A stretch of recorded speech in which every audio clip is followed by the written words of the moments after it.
Green Bay police looking for witnesses to come forward after a hit and run. It left a 20-year-old man from Green Bay hospitalized and an 18-year-old man from Michigan arrested. This happened Sunday along the 100 block of South Fisk Street, about a block away from Chapel Elementary. Officers were first sent out around 4 p.m. Police say they found a man on a garage floor with significant injuries that appeared to be the result of getting hit by a moving vehicle. They also reported that a handgun had been reported stolen.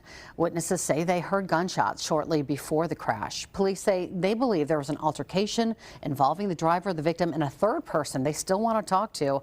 Anyone with information on this case is asked to call Green Bay Police.